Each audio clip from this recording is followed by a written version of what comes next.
The Paper Protagonist on Horizontalising Humanness. Cat Coppock, Multi-modal Assignment 1, Unit 6, Refining Companioning Skills. Jacqui Grace, the MIECAT Institute, 2025. Content warning. This work contains references to removal of bodily limbs and some coarse language. See my transcript for positionality, statement, and abstract.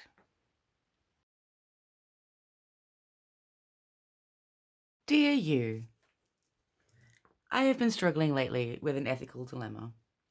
You know, the old how privilege affects ethical relationality problem.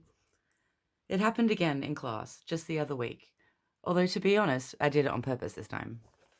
You may know that I am studying Masters of Therapeutic Arts Practice at MIECAT Institute, and right now I am creating an assignment for Unit 6, Refining Companioning Practice. This unit encouraged us to explore our companioning practice with a lens of anti-oppressive psychology, which revealed my dilemma. But first, character development. In case you didn't know, let me give you some personal context. That's me, a 90s child of parents with war trauma, one conscripted to the military and one the child of immigrant refugees, who did not feel safe at home and was bullied at school, the weird kid chronically struggling to assimilate. As an adult, I learned that while being born white gives privilege, being biologically female removes a layer, being smart adds a layer, but being smart and feminine somehow removes 2 layers. Realizing I'm not actually a woman, TM, but some shifting, fluid third thing removes a layer. Being ragingly neurodivergent removes a layer. Having past trauma removes a layer. Descending from non-English immigrant grandparents removes a layer. Being queer removes a layer. But being poor creates a chasm between my quivering existence and the powerful abundance behind the bolted metal doors of intergenerational wealth. Okay, now we're back in May 2025, where our class were asked to respond to the 2020 article by Timothy R.K. and Umana Garcia M., Anti-Oppression Psychotherapy, an emancipatory integration of intersectionality into psychotherapy. The article introduces us to social location. To explore this concept, I created a collage inspired by this quote.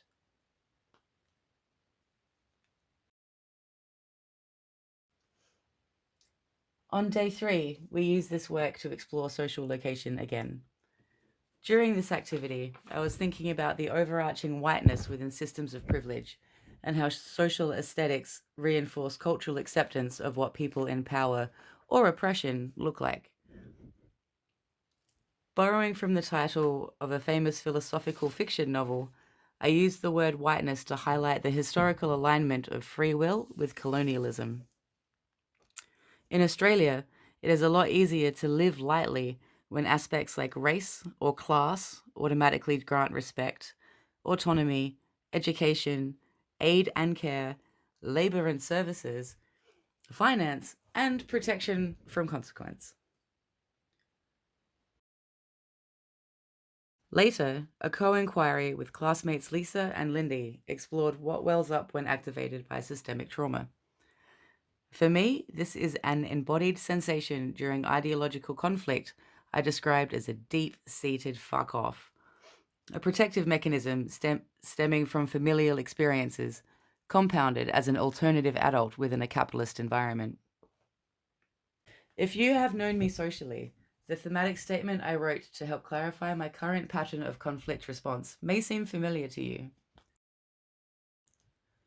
When I witness systemic oppression, I feel spiky red static from my chest to my stomach. Rah! Then I wave my arms, lecture, correct, and rant. As a result, I unethically alienate the other person. Obviously, this response is questionable socially and not acceptable in the therapy space. There is a conflict between my values of community, safety, and respect, and my fearful actions avoiding the oppressor. Lindy asked me, as companion, what would you do with that? While companioning, it is important to hold space for myself, to read and regulate my internal sensations, ground my emotions, and center in my values of practice so I can engage ethically. Feedback from my inquirers suggests that my companioning style encourages patience and informality, creating a sense of safety and being held. To resolve the dissonance of my defensiveness under conflict with the importance of respecting the inquirer, I reflected that practicing self-regulating techniques, multimodality, artmaking, asking questions, forms of embodiment, gesture, mirroring, parallel play, and informal co-inquiring can help attune me to their pace and experience of the process. During day 4's solo journaling, I was inspired by the line, "Reject the either or, be both and more," and moving. Expanding the good-evil binary in an expression of my personal relationship to ethics, I wrote a list of possible responses to ideological conflict. The last one, eat the rich, is a demonstration of violence towards a minority group. This example has reciprocal resonance. If the rich acted without violence, we wouldn't want to eat them. Though I object to this particular minority, I also consider generic hatred towards generalized groups unethical. Would we make a sticker saying "Eat the disabled"? This is indicative of the messiness of ethics and how our personal ethics are interchanging depending on the cultural, historical, or social context. The artwork became an invitation to sit with choices made through comparison of ethical extremes. And here, my friend, lies the start of the breaking down my dilemma. With all this context bubbling away, my companion Lindy and I went into the afternoon's inquiry.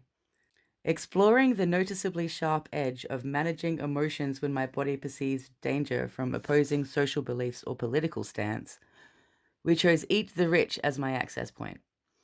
Encouraged to push boundaries, I chose to pierce deep into my discomfort. I found this advertisement in a magazine.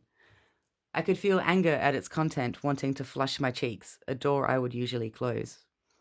However, aware that we are intentionally finding safe places to practice our learning, I took a breath and threw the door wide open.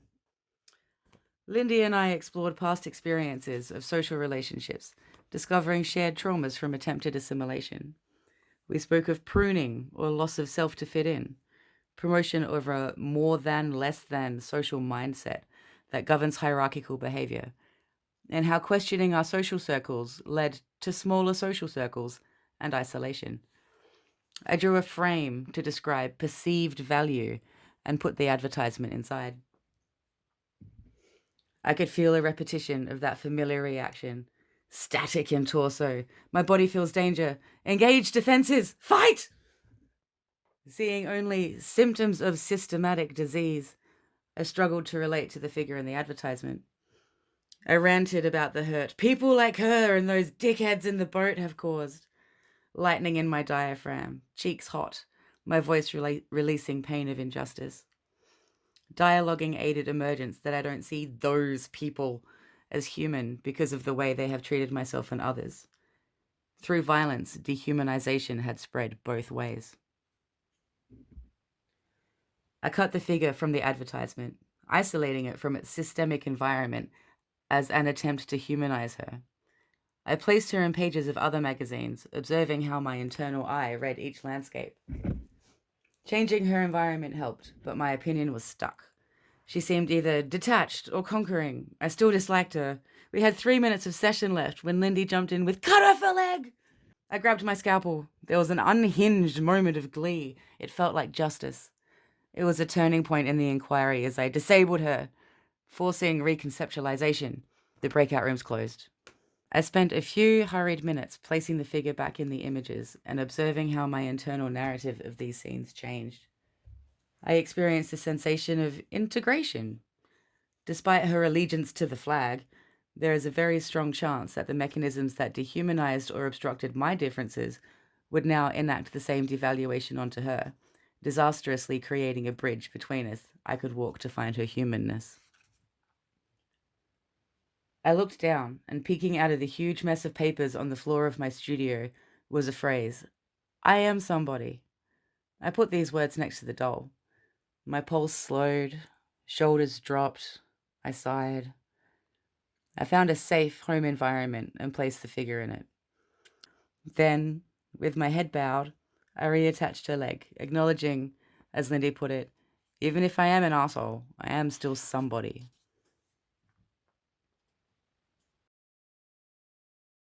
To deprogram my internalized biases, I must engage with the messy, sticky, greasy, slithery feelings of moral ambiguity. Reynolds V said this in 2014. So grab your hats, because here it is. Day 4's sliding scale of ethics reminded me of the Dungeons and Dragons ethical alignment chart. On day 5, we entered data sorting, using a process called clustering to organize meaning. After a day's sorting and resorting, my final cluster was unintentionally resonant of the D&D chart, but adapted to my inquiries. This structured my responses within an ethical frame and helped me to identify my strength of relationality and learning edge of transference. Currently, capital value is earned by exponentially selling product that is made through labor. Maximum labor value can't be achieved if you're distracted, dispossessed, diseased, declining, disabled, or dead. Colonialism encourages moral appropriation of labor and resources by those who have been socially deemed valuable as penance from those who are perceived as immoral. Those that can't hide their mortality are deemed valueless and become othered, ostracized as a burden on taxpayers and therefore deserving of punishment. The moral value of those who extract labor is reliant on the devaluation or othering of the people who are exploited. Under capitalism, mortality is equated with morality. My formative years taught me the predominant system of value is not invested in the inherent worth of other, only their assigned lack of value. I internalized this. You've heard me say this before, but very few come out of the womb frothing with hate.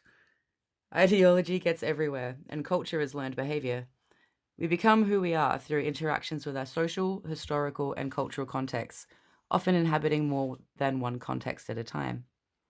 Plowdiger P. writes, intersectionality is a framework to understand the complexity of our identities and both the oppression and privilege that come with this complexity. People within intersecting minority groups are often found in positions of care for each other, while also providing for those with systemic privilege. Under capitalism, disabled people suffer disproportionately to abled people, but are denied agency under the guise of welfare, while being expected to conform. After years of chaos, I found my late ADHD, etc. diagnosis helpful, but not every person would have the same experience. The more intersections you reside within, the less agency you have. In working with a representation of those who had othered my chaos, I intentionally created a challenging dissonance scenario. Utilizing multimodality in structuring safety, I explored power disparities within disability and care. The tactility of collage was serially connected to the old wounds, causing unwillingness to relate, and gave flexibility to change context. Exploring my emotions in this place helped integrate how cognitive bias was flattening and reducing the paper protagonist to a story of my hurt.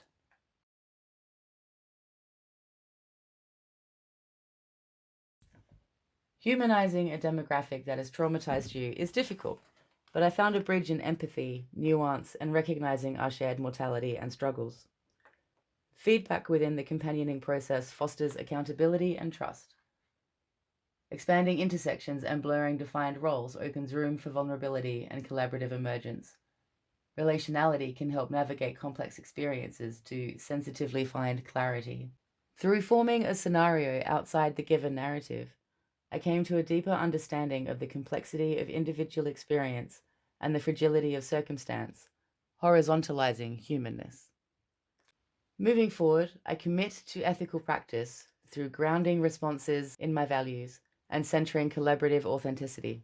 Imagination and adaptability can help build new environments that suit each person's varying needs. Together, we open a door to a place where we can come together to ask you, yes, you, dear you, what are we growing today? I hope to see you soon. Yours in creative emergence.